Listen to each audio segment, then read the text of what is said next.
Hello and very welcome everyone once again to this particular session of the current affairs. So today we are going to learn the current affairs of 5th of August. So let's start. So before we start, the things are like this. So we have some international news, national news, state news, banking and finance, sports news, important days, obituary, appointments and resignation, and at last we will talk about summits and conference and summarize all of them. Before we start, the images used in our slide deck are for educational purpose only. We respect the intellectual property rights of the original creators and owners of these images. If you are the owner of any of the images used in this deck and have any concerns or issues, please contact us at sathi@iitk.ac.in and we shall remove the images. So the first news that we have today is that President Murmu 6-day visit to Fiji, New Zealand and Timor-Leste. First of all, you need to know that where are these particular countries. So Fiji, New Zealand and Timor, they all will you will find all of these countries in besides Australia. Fiji and Timor can be found on the north of Australia and New Zealand can be found on the southern eastern part of Australia. The President Draupadi Murmu embarked a 6-day visit to Fiji, New Zealand, and Timor-Leste. This visit marks significant diplomatic engagement for India. As you know, that President of India is the head of the state, and she is the prime representative of this country. All the people, either Prime Minister, all the cabinet ministers, are working for her only as a representative of different type of ministries. So basically, when we are talking about the president works as the head of the state and he is the first or the prime representative of our country. So if she is going to these countries, then that is the remarkable thing, and that is a kind of a agreement or engagement we are going to done with these countries. It is the first visit by Indian head of state to Fiji and Timor Leste. This is the first time she visited these countries. The trip aims to strengthen bilateral relations and explore new areas of cooperation. So this was also being done under these particular things. So remember, President Murmu recently visited which countries? So she visited Fiji, New Zealand, and Timor. India approaches 8 new national high-speed road corridors. So recently, what has been done? So on 2nd of August 2024, the government of India approved the construction of 8 new national high-speed corridor projects. That means particularly national highways type of corridors, which will help the people to commute swiftly. The decision was made by the Cabinet Committee on Economic Affairs, chaired by Prime Minister Narendra Modi. The initiative aims to enhance the country's transportation infrastructure. So, for that purpose, these high-speed national highways or road corridors have been developed or under construction. It marks a significant step in modernizing and expanding India's road network to meet current and future demands. So that will be all about it. So India approves, or the cabinet approves, 8 new national high-speed corridors for our country. Virasat, the 10th National Handloom Day, begins at Handloom Haat, New Delhi. So recently, Virasat, a fortnight-long exhibition, began on 3rd of August 2024 at Handloom Haat in Janpat. So Handloom Haat is going on in Janpat, New Delhi, and at that place, a 14 days long exhibition for the particular type of handlooms and textiles is being held, named as Virasat. The event celebrates 10th National Handloom Day, organized by the National Handloom Development Corporation Limited under Ministry of Textile. Who is the Minister of Textile? Mr. Giriraj Singh. Exhibition will run until 16th of August 2024. So remember, Virasat is related to what? It is a 10th National Handloom Day that begins at Handloom Haat. Jharkhand launches Mukhyamantri Maiya Samman Yojana. So when we talk about Jharkhand, the CM of Jharkhand is Mr. Hemant Soren, and the government of Jharkhand, led by Chief Minister Hemant Soren, unveiled the Mukhyamantri Maiya Samman Yojana. The welfare initiative aims to empower women in the state. The particular aim is for the welfare of women in the state and for the development of her character in the state. So basically, The scheme will be officially launched on 16th of August. It represents major step providing financial assistance to eligible women across Jharkhand. So it is very necessary these days to empower women either financially or economically or anyhow or skillfully, so that particular women can also come in front in particular our country. So for that purpose, Mukhyamantri Maya Samman Yojana has been launched in our state, that is Jharkhand. RBI cancels license of 78 UZBs since 2014. So Reserve Bank of India, the highest regulatory body of our country in banking, they have cancelled license of 78 urban cooperative banks. So cooperative banks means they are particularly working with a lot of investors and lot of people since 2014. Maharashtra has seen the highest number of cancellation with 36 UCBs losing their license. Uttar Pradesh and Karnataka follow with 14 and 8 cancellations respectively. In 2024 alone, 10 UZB licenses were cancelled, affecting bank across multiple states. So they must have found some different type of irregularities in their working or some type of norms that they are not fulfilling. For that purpose, the urban cooperative banks are being cancelled by the RBI. So far since 2014, how many USBs have been cancelled? Total 78. So for the banking students who are preparing for banking, this number is crucial. Remember, 78 number of particular banks have been closed so far by RBI under UZBs. India's fiscal deficit declines to 8.1% of full year estimate in quarter 1 of the financial year 25. So Ministry of Finance reported that India's fiscal deficit, that means that particular fiscal deficit means is that when a particular budget or the particular money of any country is declining over the year. So for quarter 1 of the financial year 25 stood at 8.1% of the full year estimate. This is significant improvement from 25.3% in the same period last year. So if we compare it with the last year, so we have 25.3% improvement comparing to the last year. The decline is attributed to increased tax collection and higher surplus payment from the RBI. So basically every year the government of India provides budget, and you must have heard that it is a deficit budget, which means that the expenditure is way more than the revenue that Indian government has got. But for the financial year 2025, for the quarter 1, the government is saying that there is a decline of 8.2 to 8.5% in the fiscal deficit for this particular quarter comparing to the last year. Okay, that means that particular tax collection in this quarter is quite good and expenditure is better. So the comparison with the last particular year is quite good by 8.1%. The fiscal deficit amounted to rupees 1.36 lakh crore by the end of June 2024. Indra raises financial year 25 GDP growth forecast to 7.5%. So recently, India Rating and Research has increased its forecast to India's GDP growth in financial year 25 to 7.5%. Previous estimate was 7.1%. So right now, the Indra, they have particularly said that it is going to be 7.5%, but earlier they said that it is going to be 7.1.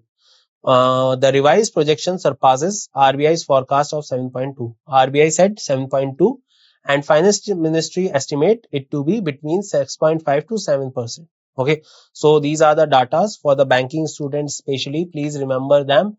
According to Indra, it is 7.5. Earlier estimate was 7.1. RBI is saying 7.2 and Finance Ministry is saying 6.5 to 7. Upward revision is due to expected improvements in consumption, demand driven by government policies and increased capex. So remember all these things.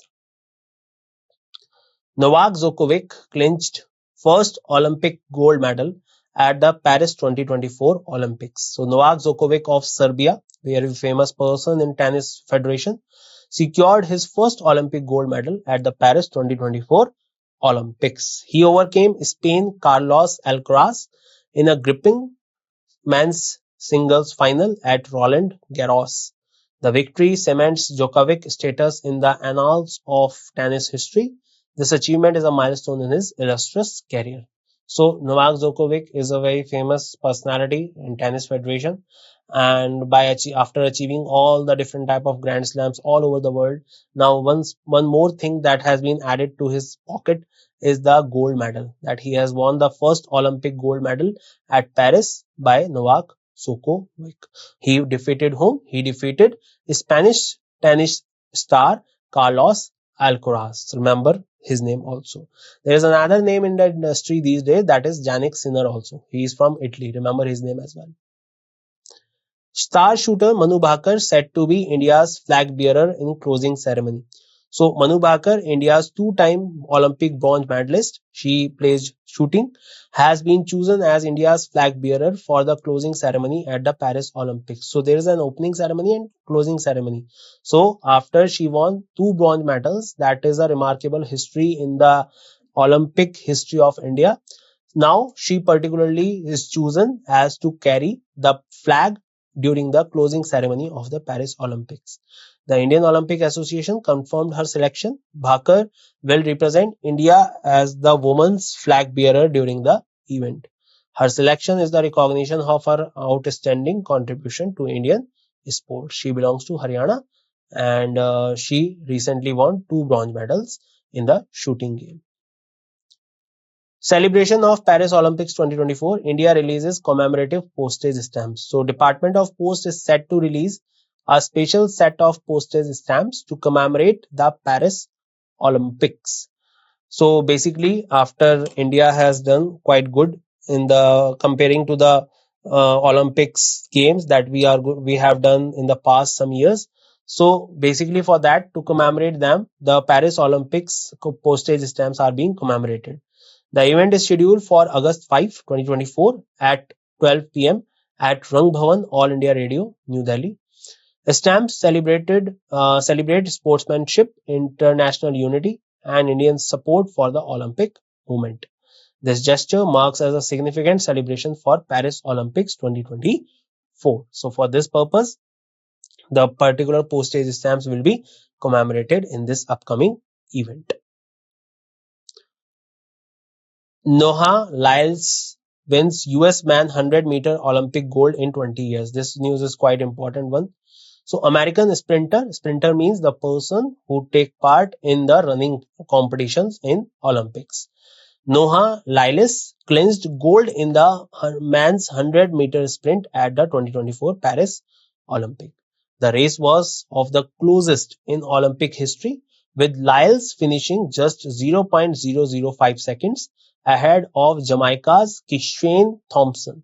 So he just won this medal by 0.005 seconds. Lyle's time of 9.784 seconds narrowly beat Thompson's 9.789 seconds. Just to add your memory, just go and check the timing of Usain Bolt and how he particularly dominated the Olympics starting from 2008 to 2016. Team USA's Fred Kerley secured bronze with the time of 9.81 seconds. So on first position was Lyles, second was Thompson, and the third one, if we say, is the Fred Kerley of USA's team only, and he got it in 9.81 seconds. Commemorating the 14th Indian Organ Donation Day. So recently on 3rd of August, India observed its 14th Indian Organ Donation Day. Event raises awareness about the organ donation and honors the contribution of deceased donors and their families. So it is quite important that people who wants to donate, because it will help those people who are living in this world after you. So to commemorate or to create awareness regarding this, the Indian Organ Donation Day is being commemorated on 3rd of August 2024. The event raises awareness about the organ donation and honors the contribution of deceased donors and their families. It aims to dispel myth surrounding organ donation. The day is a significant event in India's healthcare calendar promoting life-saving practices. So remember the 14th Indian Organ Donation Day. Iconic classical dancer Yamini Krishnamurti passed away. So let's talk about her. So recently on 3rd of August, India lost one of the most revered classical dancer, Yamini Krishnamurti. Yamini Krishnamurti, you can see her in this photo. She passed away at the age of 83 at Apollo Hospital in New Delhi. Krishnamurti was known for her mastery over Bharatnatyam, Kuchipudi, and Odissi. So I hope you know all of these folk dances: Bharatnatyam, Kuchipudi, and Odissi. She was a luminary who helped elevate Indian classical dance to the global stage. So remember, recently in this year, a classical dancer of India, an iconic dancer of India, passed away. What was her name? She was Yamini Krishna Murthy. Janet Wang, re-elected Film Academy's president. So, film producer Janet Yang has been re-elected for the third term as the president of the Academy of Motion Picture Arts and Sciences. So, recently Janet Yang has been re-elected as the Film Academy's president. Her re-election was accompanied by the appointment of several new board offices, and these appointments are expected to bring fresh perspective to the academy. Yang's leadership continues to be pivotal for the academy's future direction. So remember, what is her name? Her name is Janet Yang. She has been re-elected as the Film Academy's president. DG SSB Daljit Singh Chaudhary take over additional charge of Director General BSF. So recently Daljit Singh Chaudhary, Director General of Sashastra Seema Bal, took over the additional charge of Director General of Border Security Force on 3rd of August. So now Daljit Singh Chaudhary will be handling two particular forces. One is he already handling as a permanent holder, that is the Sashastra Seema Bal, and another one is being added to his direction, that is the Border Security Force. He now leads the world border guarding force in the world. Chaudhary appointment is expected to bring new strategies and improvement to the BSF. His leadership is anticipated to enhance the operational efficiency of the force. So both the SSB and BSF, if we talk about, these both forces are eligible to particularly guard our security in the border areas. Especially if we talk about SSB and BSF, they both are responsible or both are created to take guard of all the boundaries of our country, like boundary with Pakistan, boundary with Bangladesh. But if we talk about the boundary of China, for that purpose, ITBP was deployed. PM inaugurated 32nd International Conference of Agriculture Economists. So recently, Prime Minister Narendra Modi inaugurated 32nd International Conference of Agriculture Economists on August 3rd. Event took place at the National Agriculture Sciences Complex, New Delhi. Around 1,000 delegates from approximately 75 countries participated in the conference. The conference aims to address global agriculture economic issue and foster international collaboration. So this already has been done under this particular conference, and it is the Conference of Agriculture Economists. That means the purpose of this conference is to take care that how we can build or how we can particularly develop the economies related to the agriculture. For that purpose, PM Modi inaugurated 32nd conference. Let's summarize that what we have learned so far. So first thing, President Murmu's 6-day visit to Fiji, New Zealand and Timor. First president to visit Fiji and Timor. India approves 8 new nation high-speed road corridors. Virasat, 10th National Handloom Day begins at Handloom Hut. Jharkhand launches Mukhyamantri Mahiya Samman Yojana. RBI cancels license of 78 UCBs, that is the Union Cooperative Banks. India fiscal deficit declines to 8.1%. Indra raises financial year 25 GDP growth forecast to 7.5%. Novak Djokovic clinches first Olympic gold medal at the Paris 2024 Olympics. Star shooter Manu Bhakar set to be India's flag bearer in the closing ceremony. Celebration of Paris Olympics 2024, India releases commemorative postage stamps. Noah Lyles wins US man 100-meter Olympic gold in 20 years. commemorating the 14th Indian Organ Donation Day. Iconic classical dancer Yamini Krishnamurti passed away. She was a classical dancer of Kuchipudi, Odissi, and Bharatnatyam. Janet Yang re-elected as the Film Academy's president. Director General of SSB Daljit Singh Chaudhary take over additional charge of BSF also. PM Modi inaugurated 32nd International Conference of Agriculture Economists. And that's it in this session. I hope you all enjoyed the session very much, and we will meet again in the next session and we'll see that what are the things we need to discuss. Till then, bye bye, take care everyone, and see you soon.